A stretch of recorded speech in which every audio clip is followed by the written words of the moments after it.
Let's talk about artificial intelligence, democracy, and guns. How does this go together? Let's find out.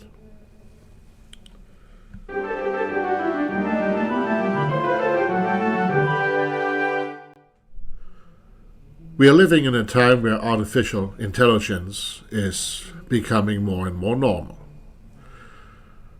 I've been using it more. You've probably been using it more. If you haven't, you may be using it without knowing. It's going to be all around us, whether we like it or not. Unless somebody does something drastic, this is out of the box. We can't rein it in anymore. Why can't we rein it in? Because it's a global competition. And if our country decides to stop it, another country will continue it. This is how evolution works. This is how technological evolution works. This is how it is. Okay. Next thought. What does democracy mean? Democracy is based on the idea that the citizen is the true sovereign of a country. This principle is also called popular sovereignty. What does this mean if we think it through? If we are sovereign, which means that we actually, as a group, have true power over the state, either through elections or by tolerating a dictator, because make no mistake, dictators can only function if the people let them. Whether you call them monarchies or whatever, it doesn't matter. If the people decide they can't take it any longer, even a dictatorship is over. So this insight, though, leads us down a certain path. The insight that citizens are sovereign is the outcome of the observation of political processes throughout history. It is not an ideology. It is an observation. This is part of political science that actually is science. As a consequence, and this is what many thinkers in the Enlightenment discovered, as a consequence, our rights that we have are not given to us by the state, because the state is not sovereign. They're given to us by nature, or by God, or by whatever authority made us humans and imbued us with these rights. We have these rights by nature. We are by nature free. We by nature should have freedom of speech, freedom of all kinds of things, including property. This is where it gets tricky, maybe. Who's going to take that freedom away from us? We could say we create a system in which everybody decides there's a compromise. This compromise is called taxes and fees and whatever. So we pay taxes because we as a society have decided that it is beneficial to all of us citizens to have something in the middle that negotiates conflicts, that sets up structures, that sets up infrastructure, that creates a society based on rule of law, order, and whatever. Because it's just too difficult to have direct democracy at scale. It didn't even work in Athens, which had more direct democracy. It worked for a while, but not in the long run. Neither in Rome. Rome had a little bit more of a balanced system, but they were democratic in the Roman Republic to a certain degree. But from all those mistakes, we have figured out that we need a form of representative government. And this representative government has to separate powers that can compete with each other through checks and balances. But we typically have in current modern democracies a body that represents the will of the people, the legislative, parliament, congress, whatever. A body that represents those that we elect into power, that then actually do things, the executive, and a power that oversees whether anybody steps over what they're supposed to do, the overwatch over laws, the jurisdiction or judicature. Some states even have federalism because there are coalitions of states that bound together. But the principle, even though it seems now diluted, is still true. We, as citizens, are sovereign. This is why, to many people's frustration or annoyance, the United States, as the oldest modern democracy, has something like the Second Amendment, which is based on the idea that if the citizens are sovereign, they themselves should be the backstop to any tyranny. An armed citizenry is seen as the best defense against a dictatorship. Now, you could argue that when that was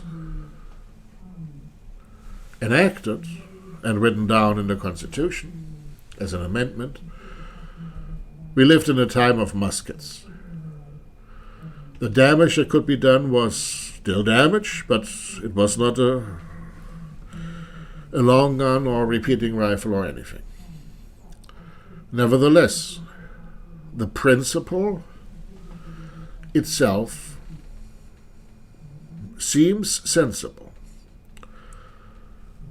You could question how much power citizens should be allowed to have.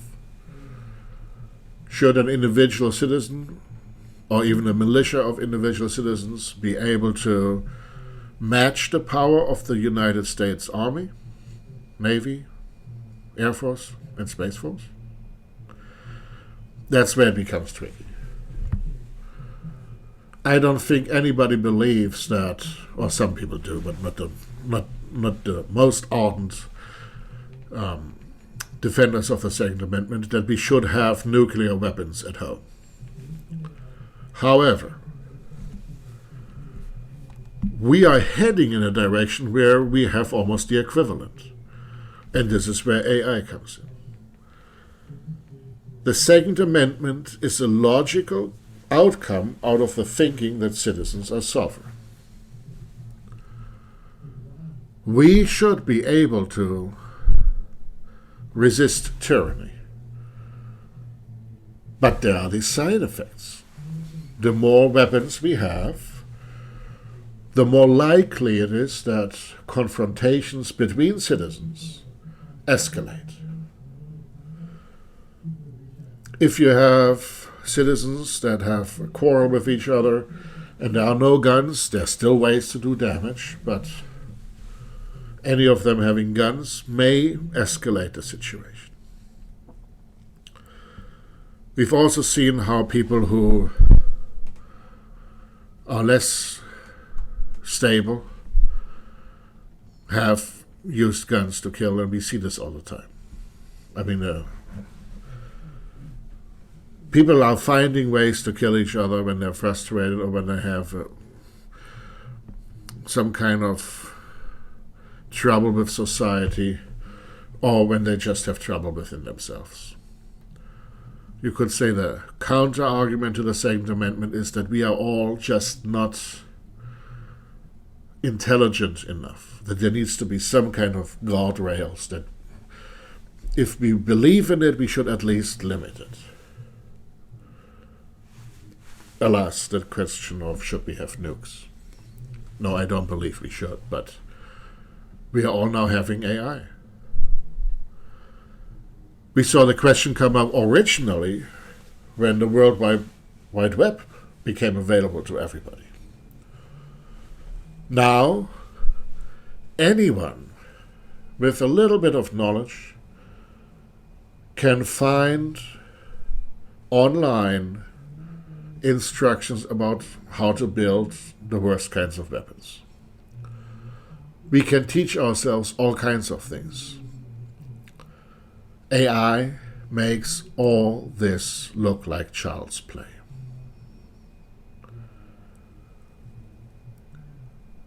So what do we do? I have no real answer, but I have maybe some steps that we have to take. We could think of, like Isaac Asimov thought, things like laws of robotics, where we limit what AI can do. But again, in a global competition, I'm skeptical that we can uphold that. One thing AI does very well already, or relatively well, is translation. Not completely well, but good enough. So much so that you've seen people less willing to study foreign languages, because if you can just travel and you have your phone, and that phone has an equivalent of a universal translator in it, which is a fantastic thing, but then why should you learn languages? If you can look anything up, why should you learn anything? And that is where the problem really becomes much worse. AI in the end will be so powerful, so knowledgeable, that it will have all the knowledge of all of humanity. We probably can never match that, not in every detail. But if we go down this path, as we are going down already with foreign language learning, of thinking that we can outsource information, knowledge, to the internet or to AI, then we are in trouble. We are already seeing how search engines are transforming how they're displaying content and how users are changing how they're searching for things. Before AI, internet search was like being a detective. You had to look through several sites, compare information, find out what's believable, what not, and then make a value judgment based on what you already know. Now, we are being nudged in the direction of, well, AI will do that for you and will already give you the best answer. But AI uses something that has been called, not in the context of AI, but can be transferred to that, instrumental logic. It gives you a kind of knowledge that is useful. It does not give you the kind of knowledge that necessarily is reflective. This is the difference between the kind of thinking that we have to do as humans still, and the kind of thinking that AI can do for us. Someone has to say, all this information is nice and well, but we need to evaluate it. We need to think about what to do with it. We need to think about what ethical choices follow this. And we need to sometimes delay decisions, think about what not to do or how to do things differently, or maybe how to abandon a project that we all wanted to do. For that, though, we do need knowledge. We cannot make decisions very well in an information-sparse environment. If we don't know anything, how are we going to evaluate the knowledge given to us by others? And this is where it becomes tricky. Democracy relies on citizens not just conceptually being sovereign, but practically. We have the power, but we have responsibility. And in order to exercise our power, we have to be very judicious in what we do. This is where knowledge comes in. This is where education comes in. As I have said in the previous video, the answer to AI is more education, more ethics, more citizen responsibility, more reflectivity. If we start outsourcing our thinking, our reflection, our knowledge, this is where we'll go down the wrong path.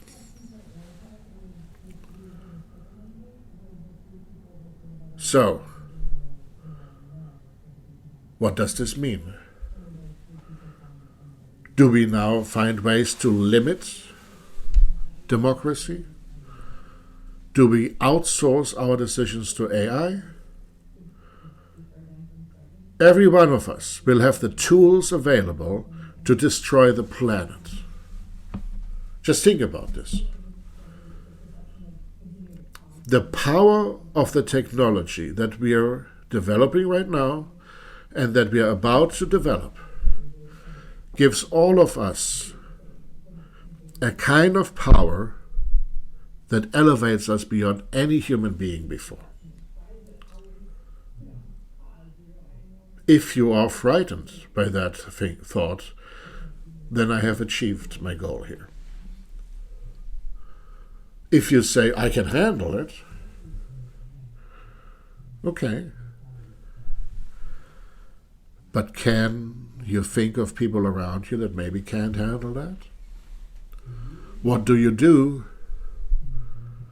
with this idea that unstable people or evil people have the same power as stable or good people? Whatever good or evil means, we are sometimes all pushed into situations where the decisions we are making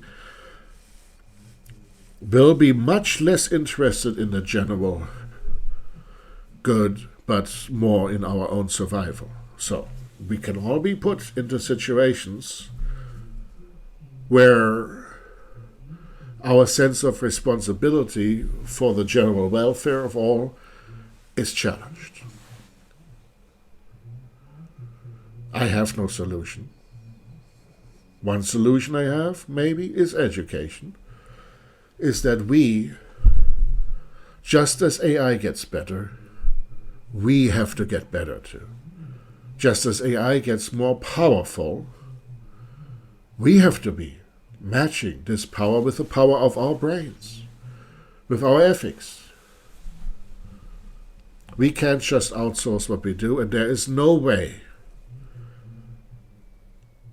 if we want to preserve any sense of democracy, any sense of freedoms, any sense of rights, there's no way we can outsource this to a well-meaning AI in the future. This game has been played in the past.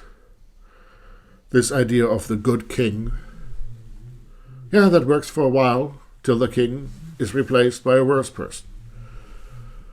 If you think that a well-meaning, well-trained AI is going to be beneficial in the long term, then I think we'll be in for a rude awakening. If we want to preserve citizen power, if we want to preserve our rights, we can't just give up on being human, fully human. And that's it. I will return to this topic probably sometime later, but for now, that suffices. Thank you, everybody. Thanks for listening. I'm Dr. Philipp Kneis. This is Erratic Attempts. Like, subscribe, comment if you want, and see you soon.